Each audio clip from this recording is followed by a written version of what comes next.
Assalamualaikum warahmatullahi wabarakatuh. Perkenalkan, nama saya Akbar Waliullah dari kelas A119 dengan NIM 191104017. Baik, untuk materi pertama, saya akan membahas mengenai fungsi bernilai vektor. Baik, sebelum melangkah membahas mengenai fungsi bernilai vektor, di sini saya akan membahas mengenai fungsi itu sendiri. Nah, fungsi merupakan pemetaan atau relasi yang artinya menghubungkan nilai domain dan kodomain. Dalam kasus ini, kita akan menghubungkan nilai T di daerah asal itu dipetakan ke Ft di daerah nilai. Misalkan, saya mempunyai fungsi Ft sama dengan T kuadrat. Nah, apabila kita mengganti nilai T itu sama dengan minus 2, akan memperoleh tepat satu nilai yaitu 4. Apabila kita mengganti nilai 10, kita akan memperoleh nilai tepat 1 yaitu 100. Nah, dalam kasus ini, itu sebuah fungsi f memadankan setiap anggota T dari daerah asal dengan nilai tunggal Ft di anggota daerah nilai. Nah, kemudian himpunan nilai-nilai demikian itu disebut dengan daerah nilai fungsi f. Kemudian vektor. Vektor merupakan besaran yang memiliki arah. Nah, vektor A misalkan, kita mempunyai beberapa komponen di dalam vektor itu.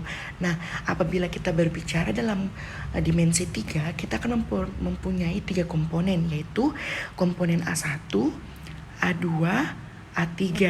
Nah, apabila kita menuliskannya dalam kombinasi linear, kita akan memperoleh A1I ditambah A2J ditambah A3K. Selanjutnya saya akan membahas mengenai fungsi bernilai vektor. Nah, fungsi bernilai vektor itu sendiri merupakan suatu fungsi yang mengaitkan setiap titik pada suatu daerah di dalam satu ruang dengan sebuah vektor. Nah, dalam kasus ini, suatu fungsi f bernilai vektor ini memadankan nilai peubah real T di daerah asal dengan satu buah vektor di daerah nilai Ft. Nah, daerah asalnya ini dia berupa peubah real T. Sementara di daerah nilainya itu bukan lagi peubah real T. Dia sudah merupakan fungsi vektor. Nah, yang membuktikan hal tersebut itu sudah saya bahas sebelumnya. Kalau misalkan fungsi Ft sama dengan T kuadrat, apabila saya mengganti nilai T sama dengan minus 2, itu akan memiliki satu nilai yaitu 4. Nah, terdapat satu nilai saja, bilangannya tunggal dan bilangannya itu nggak punya arah. Kan? Nah, sekarang untuk fungsi bernilai vektor itu sudah memiliki tanda panah, yang artinya merupakan sebuah vektor di fungsi f itu sendiri. Nah, kemudian pada contoh, apabila kita melihat contoh fungsi Ft sama dengan Fti ditambah Gtj sama dengan Ft, Gt.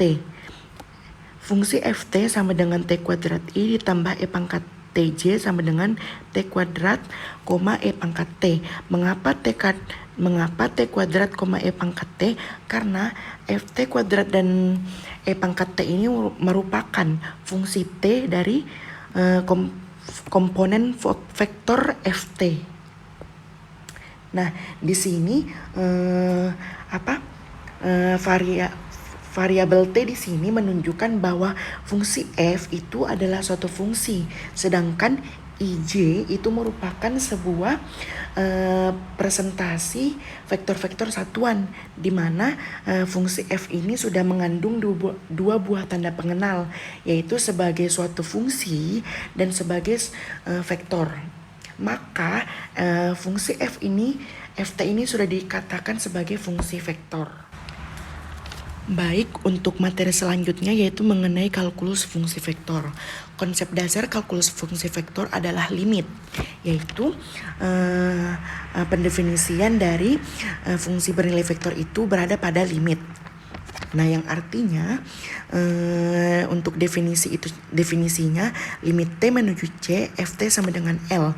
Berarti bahwa vektor Ft menuju ke vektor L ketika T mendekati C, atau vektor Ft kurang L menuju vektor 0 apabila T mendekati C. Definisinya berarti bahwa untuk setiap epsilon besar 0 ada bilangan delta besar 0. Sedemikian sehingga harga mutlak Ft kurang L itu kecil dari epsilon asal dipenuhi oleh harga mutlak T kurang dari C mulai dari 0 hingga delta. Atau harga mutlak Ft kurang L kecil dari epsilon, di mana epsilon besar dari 0 di sini itu merupakan semua bilangannya itu berada di daerah asal, sementara untuk delta besar 0 itu semua bilangannya berada di daerah nilai. Lanjut pada pembahasan teorema. Andaikan fungsi bernilai vektor f besar T sama dengan FTI ditambah GTJ, maka f memiliki limit di C.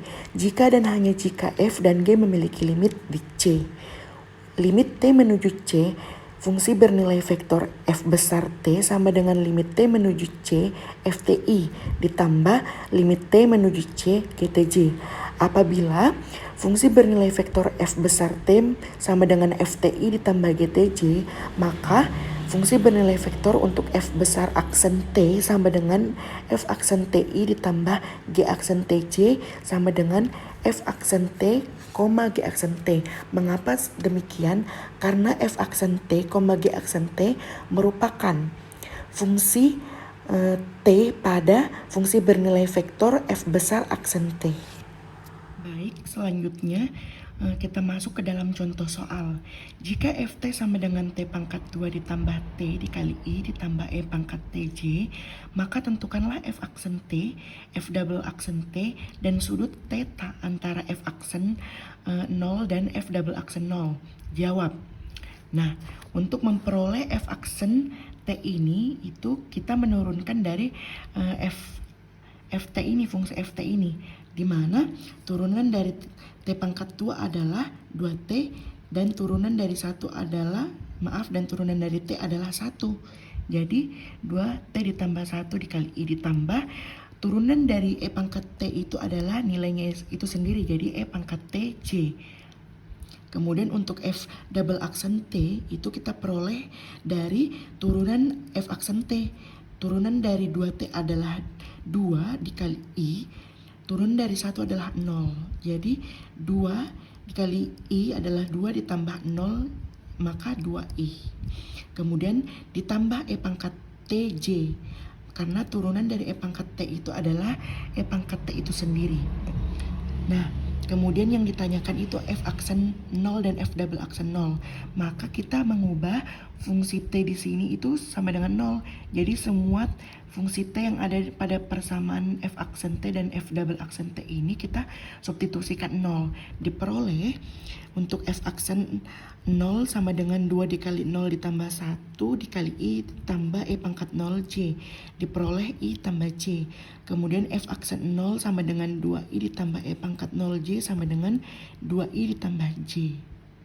Nah, untuk mencari sudut tetanya itu, rumus yang kita gunakan adalah sudut yang diapit oleh kedua F aksen 0 dan F double aksen. Jadi, F aksen 0 dikali F double aksen dibagi akar dari magnitude untuk F aksen 0 dikali akar magnitude untuk F double aksen 0. Jadi kita peroleh 1 dikali 2 ditambah 1 dikali 1 itu dari sini. Dari yang ini. Nih, 1 dikali 2 ditambah 1 dikali 1 koefisiennya ya. Nah, kemudian untuk magnitude-nya itu kita perhatikan yang di sini. Nilai yang di sini untuk skalarnya, faktor satuannya dari nilainya kan 1, 1. Jadi akar 1 kuadrat ditambah 1 kuadrat dikali akar ini 2 kuadrat ditambah 1 kuadrat. Jadi kita peroleh 3 per akar 10.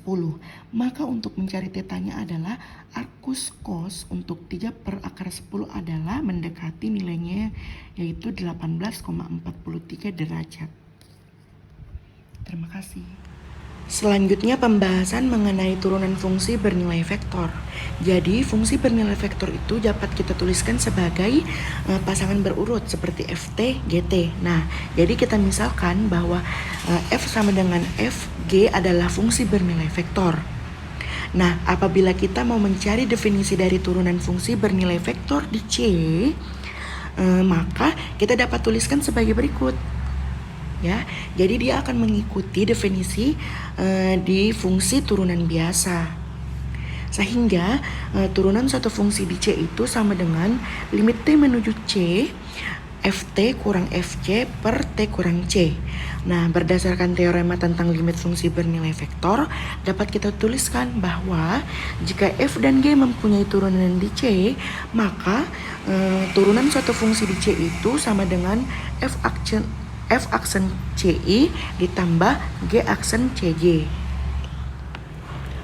Setelah kita membahas mengenai limit fungsi bernilai vektor, selanjutnya kita akan membahas mengenai tentang kekontinuan. Nah, dari teorema yang ada, misalkan sebuah fungsi Ft sama dengan Fti ditambah Gtj yang kita nyatakan ke dalam kombinasi linear ya. Ft dan Gt di sini itu merupakan fungsi biasa atau fungsi bernilai real. Nilainya itu berupa skalar. Maka F mempunyai limit di C jika dan hanya jika F dan G itu mempunyai limit di C. Dalam hal ini limit T menuju C Ft itu sama dengan limit T menuju C Fti ditambah limit T menuju C Gtj. Nah, untuk menyatakan bahwa fungsi bernilai vektor itu ada, kita harus menyatakan bahwa limit T menuju Fti di sini dengan limit T menuju C Gtj ini itu ada. Maka jika seperti itu, limit fungsi bernilai vektor untuk Ft pun itu juga ada. Nah, sebagai akibatnya F itu akan kontinu di C jika dan hanya jika limit T menuju Ft itu sama dengan Fc. Sejalan dengan definisi kontinu fungsi biasa, untuk fungsi bernilai vektor pun juga sama. Nah, dia akan kontinu di C jika dan hanya jika limit fungsi bernilai vektor Ft itu sama dengan nilai fungsi Fc. Seperti itu. Nah, dalam hal ini kasusnya juga sama apabila fungsi bernilai vektor di ruang dimensi 3. Selanjutnya pembahasan untuk materi yang kedua mengenai kelengkungan dan percepatan. Selanjutnya membahas mengenai kelengkungan dan percepatan. Nah, apa sih itu kelengkungan? Kelengkungan itu mengukur seberapa tajam sebuah kurva tertentu itu melengkung.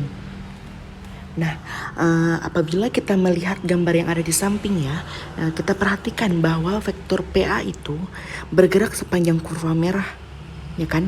Jadi terdapat vektor PT itu yang akan bergerak sepanjang kurva merah tersebut.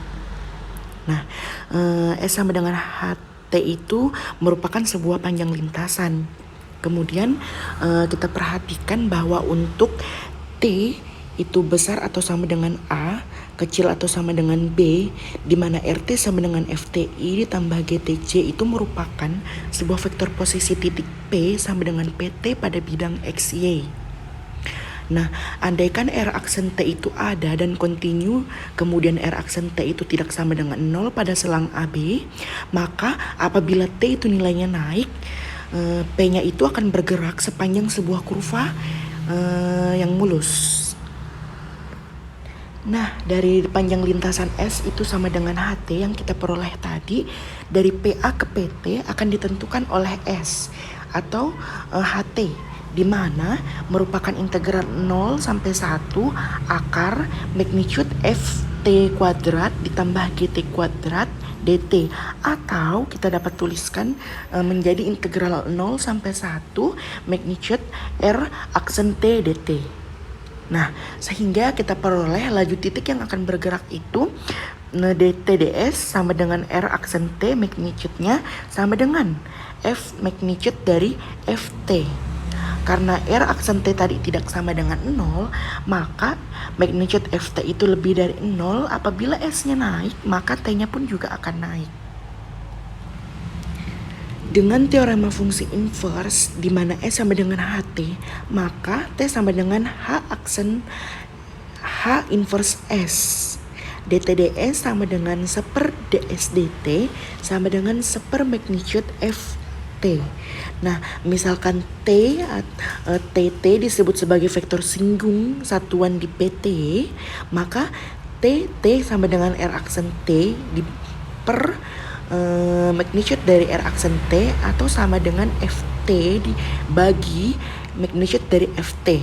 Nah, ketika PT bergerak sepanjang kurva tadi, maka vektor satuan TT ini akan mengubah arahnya. Nah, tingkat perubahan T ini terhadap panjang busur S yaitu DTDS yang disebut sebagai vektor kelengkungan di P, sehingga kelengkungan atau yang biasa kita sebut kappa di titik P itu akan didefinisikan sebagai berikut, yaitu kurvatur kappa di P adalah magnitude dari DTDS, yaitu vektor singgung satuan sebagai turunan dari S atau turunan T terhadap S, yaitu diperoleh KT sama dengan magnitude dari DTDS, vektor singgung satuan sebagai turunan dari S, sama dengan T aksen T magnitude-nya dibagi FT atau sama dengan magnitude T aksen T per R aksen T. Nah, baik, kita lanjut pada pembahasan soal. Let's see be the curve of intersection of the parabolic cylinder X the power of 2 equals to Y. Nah, jadi misalkan C adalah kurva perpotongan silinder parabola di mana persamaannya adalah X kuadrat sama dengan 2Y and the surface 3Z equals XY, di mana permukaannya itu persamaannya adalah 3Z sama dengan XY. Jadi yang ditanyakan di sini adalah find the exact length of C from the origin to the point 6, 18 and 36. Jadi di sini akan kita cari itu panjang C yang tepat dari titik asal ke titik 6, 18, 36. Nah, jadi langkah apa sih yang pertama harus kita lakukan? Nah, kemudian langkah yang harus kita lakukan untuk pertamanya itu kita harus mencari kurva perpotongan, kemudian kita selesaikan persamaan pertama untuk Y di suku X. Nah, tadi kan kita dapat nih bahwa kurva perpotongan itu persamaannya adalah X kuadrat sama dengan 2Y. Kemudian untuk Y di suku X, maka kita ubah Y sama dengan 1/2 X kuadrat. Ya kan? Jadi kita peroleh nih untuk persamaan pertama. Ya. Nah, kemudian kita ubah persamaan pertama tadi di mana Y sama dengan 1/2 X kuadrat itu untuk menjadi sebuah parametrik dengan mengganti X ini dengan T, sehingga diperoleh Y sama dengan 1/2 T kuadrat. Nah, kita selesaikanlah persamaan kedua itu untuk Z dalam T. Jadi 3Z sama dengan XY, kita ubah Z sama dengan 1/3 XY. Kita tadi sudah peroleh bahwa X-nya adalah T dan Y-nya adalah 1/2 T kuadrat. Jadi kita tinggal mensubstitusi nilainya. Jadi Z sama dengan 1/3 XY sama dengan 1/3 dikali T dikali 1/2 T kuadrat. Kita akan peroleh 1/6 T pangkat 3. Kemudian kita akan memasukkan koordinat X, Y, Z tadi ke dalam persamaan vektor untuk sebuah kurva RT, maka kita peroleh RT sama dengan T 1/2 T kuadrat, 1/6 T pangkat 3. Nah, kita akan mencari R aksen T-nya itu, jadi kita cari turunan dari T kan adalah 1. Kemudian turunan dari 1/2 T kuadrat adalah T, dan turunan dari 1/6 T pangkat 3 adalah 1/2 T kuadrat. Nah, kemudian kita akan mencari magnitude-nya, besar panjangnya. Jadi besar panjang dari R aksen T itu sendiri adalah akar dari X, Y, Z dinilai pada nilai vektor di R aksen T.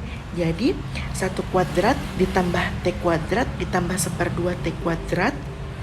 Kemudian kita kuadratkan lagi, kemudian kita peroleh bahwa nilainya itu adalah akar dari 1 ditambah T kuadrat ditambah 1/T pangkat 4. Nah, di sini kita akan kalikan 4. Kita peroleh akar 4 ditambah 4T kuadrat ditambah T pangkat 4. Setelah itu kita kalikan dengan 1/akar 4. Nah, kita dapat 1/2 akar T pangkat 2 ditambah 2 pangkat 2. Nah, pangkat 2 itu kan kita dapat coret nih dengan akarnya. Jadi tersisa 1/2 T kuadrat ditambah 2. Kemudian kita lakukan substitusi masuk. Jadi kan 1/2 dikali T kuadrat adalah 1/2 T kuadrat. Dan 1/2 dikali 2 adalah 1. Jadi kita dapat magnitude dari R aksen T-nya ini adalah 1/2 T kuadrat ditambah 1. Setelah kita memperoleh tadi magnitude dari R aksen T itu sendiri, di mana 1/2 T kuadrat ditambah 1 dt. Nah, kan kita tadi mempunyai persamaan pertama di awal ya, itu RT sama dengan T, 1/2 T kuadrat, 1/6 T pangkat 3. Nah, di dalam soal itu yang ditanyakan adalah kita akan mencari panjang C yang tepat dari titik asal ke titik 6,18,36. Sebagaimana telah kita ketahui bahwa titik asal itu kan 0. Nah, jadi ketika kita mensubstitusikan T sama dengan 0, kita akan memperoleh persamaan 0,0,0. Ya kan? Nah, kemudian kita akan mencari tahu nilai T ketika kita substitusikan akan mendapatkan tepat ke titik 6,18,36 dari persamaan yang kita punya. Nah, ketika kita mensubstitusikan 6 sama T sama dengan 6 kepada persamaan RT yang kita punya tadi, kita peroleh bahwa nilainya adalah 6,18,36. Jadi sudah tepat ke titik 6,18,36. Sehingga kita mempunyai batas dari batas T itu besar atau sama dengan 0 atau kecil atau sama dengan 6. Nah, sehingga dalam merumuskan kita mencari panjang C itu sendiri, dalam kasus ini kita peroleh integral batas 0 sampai 6 magnitude dari R aksen T dt itu sama dengan integral batas 0 sampai 6 1/2 T kuadrat ditambah 1 dt. Ya, kita tadi mensubstitusi nilai dari magnitude R aksen T yang telah kita peroleh sebelumnya. Nah, di sini kita akan melakukan teknik integral. Nah, integral dari 1/2 T kuadrat itu kan 1/6 T pangkat 3. Kemudian ditambah integral dari 1, yaitu T. Kemudian di sini kita mempunyai batas dari 0 sampai 6. Jadi, di sini kita akan mensubstitusi T sama dengan 6, kemudian kita kurangkan dengan persamaan yang kita punya, T-nya itu juga kita substitusikan 0. Sehingga 1/6 dikali 6 pangkat 3 ditambah 6 dikurang 1/6 dikali 0 pangkat 3 ditambah 0 itu sama dengan 6 pangkat 3. 6 kali 6 36, dikali 6 adalah 216. Kemudian kita bagi 6 adalah 36 ditambah 6. Kemudian kita kurangkan apapun suatu variabel ketika kita substitusi itu sama dengan 0 ya, kepada persamaan pasti menghasilkan 0. Jadi 36 ditambah 6 dikurang 0 adalah 42. Sehingga kita memperoleh panjang C yang tepat dari titik asal 0,0,0 ke titik 6,18,36 itu adalah 42. Baik, kita akan melangkah pada proses pembuktian. Di sini diketahui bahwa RT sama dengan T, 1/2 T kuadrat, 1/6 T pangkat 3. Nah, turunannya yang tadi kita peroleh adalah 1, T, 1/2 T kuadrat. Nah, dari teorema yang ada bahwa RT sama dengan FT, GT, HT. Maka R aksen T-nya adalah limit H menuju 0 untuk F FT tambah H dikurang FT per H, limit H menuju 0 untuk G T tambah H kurang GT per H, limit H menuju 0 untuk T tambah H dikurang H T per H. Nah, dalam kondisi ini kan kita peroleh bahwa FT-nya itu sama dengan T. Di ini FT-nya itu kita peroleh bahwa dia sama dengan T ya. Jadi untuk menentukan turunan dari fungsi ft-nya itu adalah limit h menuju 0, di mana f t tambah h dikurang ft per h. Nah, jadi fungsi kan di sini t, jadi kita mengganti t ditambah h karena hanya terdapat t dikurang ft-nya adalah t. T sama t kita eliminasi, jadi sisa h. Kemudian h per h adalah 1. Yang kedua adalah GT. GT kan kita peroleh sama dengan 1/2 T kuadrat. Jadi untuk mencari turunan dari GT itu sendiri adalah limit H menuju 0 1/2 T ditambah H kuadrat dikurang 1/2 T kuadrat. Mengapa? Jadi T ditambah H di sini kita substitusikan pada persamaan yang di GT. Jadi T tambah H kuadrat. Nah, kita peroleh limit H menuju 0 1/2 dikali T ditambah H itu melainkan adalah T kuadrat ditambah 2TH ditambah H kuadrat dikurang 1/2 T kuadrat. Jadi kita kali masuk 1/2 dikali T kuadrat adalah 1/2 T kuadrat, 1/2 dikali 2TH adalah TH, 1/2 dikali H kuadrat adalah 1/2 H kuadrat dikurang 1/2 T kuadrat. Yang dapat kita eliminasi adalah 1/2 T kuadrat. Kita eliminasi, tersisa TH ditambah 1/2 H kuadrat. Hanya kita keluarin. Jadi H dikali T tambah 1/2 H per H. Hanya kita coret sehingga kita peroleh bahwa T ditambah 1/2 H untuk limit menuju 0. Untuk limit H menuju 0, kita substitusi H di sini kita ganti 0. Jadi T ditambah 1/2 dikali 0 adalah T. Kemudian HT di sini sama dengan 1/6 T kuadrat. HT sama dengan 1/6 T kuadrat ya. Sehingga untuk memperoleh turunan dari H aksen T itu sendiri adalah limit H menuju 0 1/6 T ditambah H pangkat 3. Kita mensubstitusi T ditambah H ini pada persamaan yang ada di sini ya. Kemudian dikurang HT. HT itu sendiri adalah 1/6 T pangkat 3. Jadi limit H menuju 0 untuk 1/6 dikali T pangkat 3 ditambah 3T kuadrat H ditambah 3TH kuadrat ditambah H pangkat 3. Kita peroleh ini nilainya dari sini ya. Bentuknya sama. Kita lebih sederhanakan. Kemudian dikurangkan 1/6 T pangkat 3. Nah, kemudian kita kali masuk. Setelah kita kali masuk, kita peroleh deh nilainya 1/6 limit H menuju 0 1/6 T pangkat 3 ditambah 1/2 T pangkat 2H ditambah 1/2 TH kuadrat ditambah 1/6 H pangkat 3 dikurang 1/6 T pangkat 3. Di sini ada yang kita bisa eliminasi ya. Jadi 1/6 T pangkat 3 habis per H. Tersisa limit H menuju 0 untuk 1/2 T kuadrat H ditambah 1/2 TH kuadrat ditambah 1/6 H pangkat 3. Sehingga limit H menuju 0 hanya kita keluarin dari persamaan yang kita dapat. Sehingga H dikali 1/2 T kuadrat ditambah 1/2 TH ditambah 1/6 H kuadrat per H. Jadi hanya dapat kita eliminasi ya. Tersisa 1/2 T kuadrat ditambah 1/2 TH ditambah 1/6 H kuadrat, di mana limit H menuju 0 sehingga H di sini kita substitusi nilainya 0. 1/2 T kuadrat ditambah 1/2 T kali 0 ditambah 1/6 dikali 0 pangkat 2 adalah 0. Jadi 1/2 T pangkat 2 ditambah 0 ditambah 0 adalah 1/2 T kuadrat. Sehingga terbukti bahwa R aksen T di sini adalah 1,T, 1/2 T pangkat 2.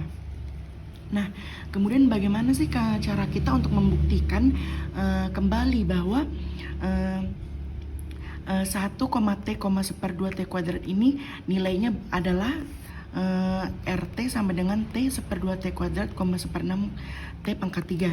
Jadi caranya itu kita melakukan integral. Di sini. Sebagaimana telah kita ketahui ya bahwa rumus umum pada integral adalah seperti ini. Integral x pangkat n dx sama dengan 1/n tambah 1 x dikali x pangkat n tambah 1 ditambah c. Nah, dalam kasus ini integral 1 yang ini ya. Ini kita membuktikan bahwa nilainya benar untuk RT-nya. Jadi integral 1 dt sama dengan 1 per, di sini kan ada T pangkat 0 ya, jadi 0 ditambah 1. T pangkat 0 tambah 1, jadi 1/1 dikali T adalah T.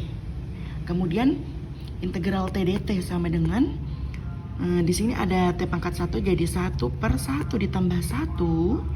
T 1 tambah 1 sama dengan 1/2 T kuadrat. Kemudian untuk integral 1/2 T kuadrat dt sama dengan 1/2-nya kita